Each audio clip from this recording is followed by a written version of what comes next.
Hai, halo teman-teman semuanya, saya Joshua Hovian. Jadi pada video kali ini kita akan membahas tentang 5 tips gimana caranya memilih dokter kandungan yang baik. Nah, jadi ini berdasarkan pengalaman pribadi ya teman-teman, waktu istri saya hamil beberapa tahun yang lalu. Nah, jadi tidak usah berlama-lama lagi, langsung aja kita mulai dari tips yang pertama. Tips yang pertama adalah kalian wajib mencari dokter yang berpengalaman. Nah, ini adalah poin nomor 1 yang sangat penting. Kenapa? Ketika dokternya berpengalaman, dia akan lebih mudah untuk memberikan kamu solusi yang lebih tepat, mendiagnosa dengan lebih baik, karena dia udah memiliki jam terbang yang cukup tinggi, teman-teman. Nah, ciri-cirinya dokter berpengalaman itu kayak gimana sih? Ciri-cirinya adalah pertama, pasiennya udah cukup banyak. Terus kedua, dia memiliki tempat operasional yang udah buka cukup lama. Terus ketiga, biasanya dokter yang berpengalaman udah cukup usia juga teman-teman. Jadi nggak ada atau jarang ya yang usianya masih muda banget. Dan kalau masih muda banget itu biasanya kelihatan ya baru lulus teman-teman. Dan pengalamannya belum cukup banyak. Jadi poin pertama yang sangat penting bagi kamu dalam memilih dokter kandungan adalah sudah berpengalaman tinggi teman-teman. Jadi udah jam terbangnya banyak. Terus kita masuk ke poin yang kedua. Poin yang kedua adalah detail di dalam memeriksa. Nah, jadi usahakan kalian mendapatkan dokter yang benar-benar detail ya. Nah, dokter detail ini tidak hanya kalian bisa dapati di dokter-dokter yang berpengalaman aja. Karena kalau misalnya sesuai dengan pengalaman yang pernah saya jalani ya teman-teman, nggak semua dokter berpengalaman itu detail. Jadi ada juga dokter yang dia sudah punya pengalaman yang tinggi, habis itu juga pasiennya udah cukup banyak dan dia udah punya nama, akhirnya dia memeriksa itu nggak detail teman-teman. Kadang dia memeriksa itu asal-asalan. Nah, karena ini pengalaman saya pribadi ya, jadi ini berdasarkan pengalaman saya pribadi, jadi saya pernah dapat dokter yang dia udah punya cukup nama di kota ini, dan pasiennya juga udah cukup banyak, dan dia dokter yang sangat-sangat senior teman-teman, sangat-sangat senior. Tapi ketika saya dan istri konsultasi kehamilan ke dokter ini, jawabannya tuh selalu baik, bagus, seperti itu. Jadi kita setiap konsultasi itu nggak sampai 3 menit selesai. Jadi cuma dicek USG, habis itu baik, bagus, selesai, baik, bagus, selesai. Jadi walaupun pasiennya banyak, itu antriannya cepat. Nah, awalnya kita merasa bahwa dokter seperti itu tuh dokter yang baik, karena kita merasa ketika antriannya nggak panjang kan kita enak, nunggunya nggak lama teman-teman. Tetapi ternyata hal itu nggak sepenuhnya benar juga. Kita harus memilih dokter yang benar-benar detail. Jadi nggak hanya dokter yang hanya kejar setoran ya teman-teman. Ketika periksa, ya baik, sudah, ya sudah, baik, kayak gitu.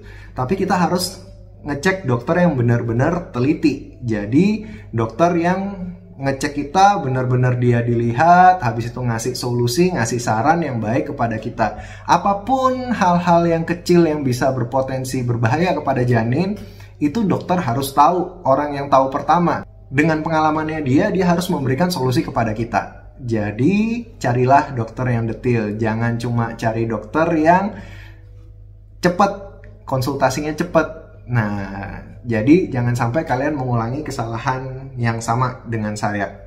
Waktu itu kalau nggak salah satu case-nya adalah istri saya tuh perutnya waktu hamil sering sakit ya teman-teman. Dan waktu cek sama dokter ini nggak apa-apa bagus. Tapi ketika akhirnya saya mencari second opinion ke dokter lain, ternyata di dalam janinnya itu airnya kurang banget. Nah, airnya kurang otomatis harus banyak minum kan. Nah, hal-hal seperti inilah yang sebenarnya sepele tetapi itu berbahaya teman-teman. Kalau misalnya air di dalam kandungan itu kurang kadar airnya.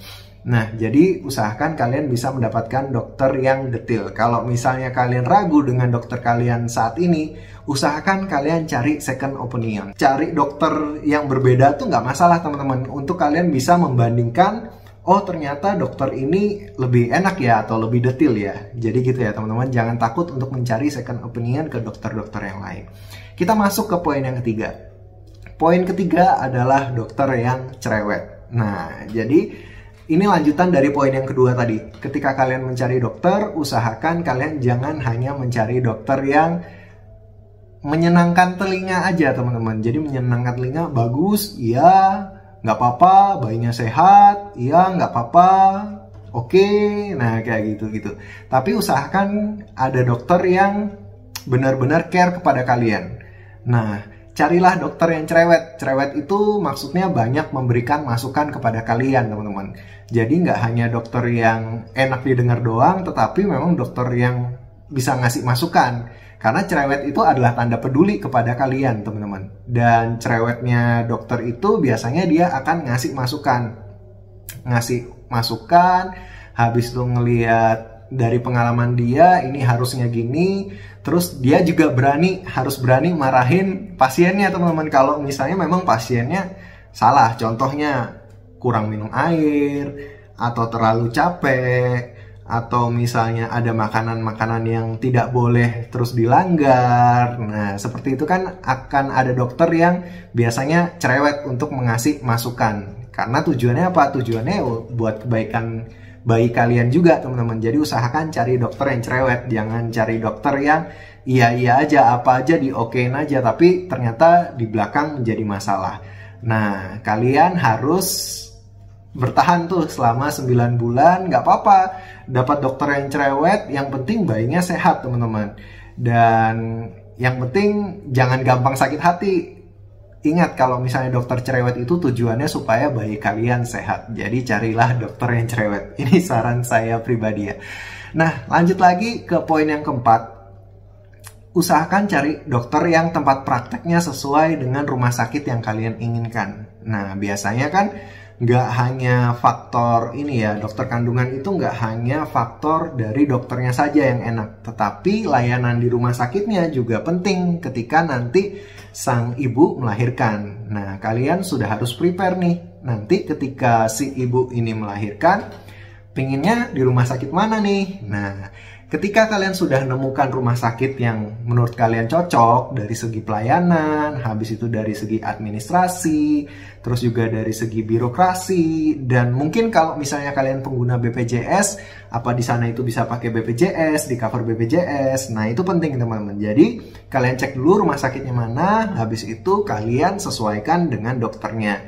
Mana sih dokter yang enak? Nah, cara ini juga bisa kalian balik ya. Kalau misalnya kalian ngerasa kalian udah punya dokter yang enak banget, dokter yang nyaman banget dengan kalian, dan kalian rasa ini dokternya sesuai, berarti yang harus dibalik adalah rumah sakitnya. Kalian cari dokter ini kira-kira di tempat prakteknya di rumah sakit mana aja nih. Nah, itu kalian sudah harus prepare jauh-jauh hari, teman-teman. Jadi kalian tahu nih, nanti kalau misalnya saya akan di dokter ini terus, dan ketika melahirkan dokternya ada. Nah, karena nanti ketika melahirkan itu dokter kandungan itu juga pasti ikut ini ya, ikut menemani ya, teman-teman, karena dia yang tahu riwayatnya dari pasien ini. Nah, jadi salah satu hal yang penting adalah tempat praktek dokternya yang harus kalian perhatikan. Terus yang terakhir, poin kelima adalah tarifnya masuk akal. Nah, ini adalah poin yang terakhir ya, teman-teman. Jadi nggak jarang saya juga menemukan dokter yang kalau dia sudah punya nama cukup besar, akhirnya dia masang tarif yang nggak relevan ya, teman-teman, yang nggak masuk akal. Jadi cuma ngecek apa doang gitu, mungkin nggak sampai USG atau apa doang, konsultasi doang udah di charge yang harga bukan harga normal, bukan harga pasaran. Jadi ada juga dokter yang pernah saya temukan seperti itu. Jadi usahakan kalian cari dokter yang sesuai dengan budget kalian, teman-teman. Jadi kalau misalnya kalian ngerasa ini dokter kemahalan, taunya mahalan apa enggak tuh dari mana sih? Pertama, itu sesuai dengan dompet kalian. Terus kedua, ketika kalian cari second opinion, terus kalian di treatment dengan hal yang sama, apakah dokter 1 dengan dokter 2 ini berbeda tarifnya? Berbedanya itu signifikan apa enggak? Nah, jadi kalau misalnya bedanya signifikan, nah itu berarti tarifnya cukup mahal. Lebih baik kalau misalnya kalian juga cari nggak hanya second opinion, bisa dokter ketiga juga. Jadi kalian bisa bertanya dengan kerabat kalian, kira-kira di mana ada dokter lagi. Jadi semakin banyak pilihan, semakin bagus teman-teman. Tapi kalau kebanyakan bingung juga. Paling nggak kalian pernah nyobain 3 dokter rekomendasi dari keluarga atau sahabat kalian ya teman-teman. Jadi sehingga kalian ada gambaran dari 3 dokter, kalian lalu pilih salah satunya mana dokter yang akan kalian pilih untuk rutin menjalani konsultasi kandungan. Nah, jadi kurang lebih itu ya tipsnya teman-teman. Saya rekap lagi. Yang pertama tadi, sudah berpengalaman. Itu penting. Kedua, detil dalam memeriksa. Detil dalam memeriksa kandungan janin. Terus ketiga, usahakan dokternya itu cerewet. Karena apa? Cerewet itu tanda peduli kepada kalian. Jangan dokter yang cuek aja, apa-apa diomongin baik. Terus yang keempat, tempat prakteknya. Silakan kalian pilih mana yang sesuai dengan dokter yang kalian pilih. Jadi usahakan udah kalian cek tuh dokternya praktek di mana, kalian nanti mau melahirkan di rumah sakit mana. Terus yang terakhir, usahakan pilih yang tarifnya masuk akal. Jadi jangan dokter yang cuma matre doang.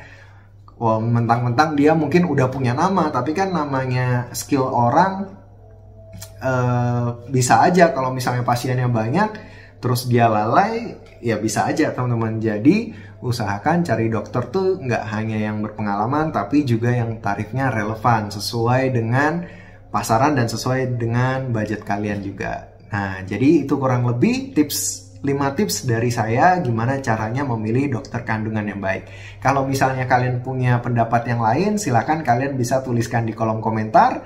Saya Joshua Hovian, pamit undur diri. Sampai jumpa lagi di video saya berikutnya. Semoga bermanfaat.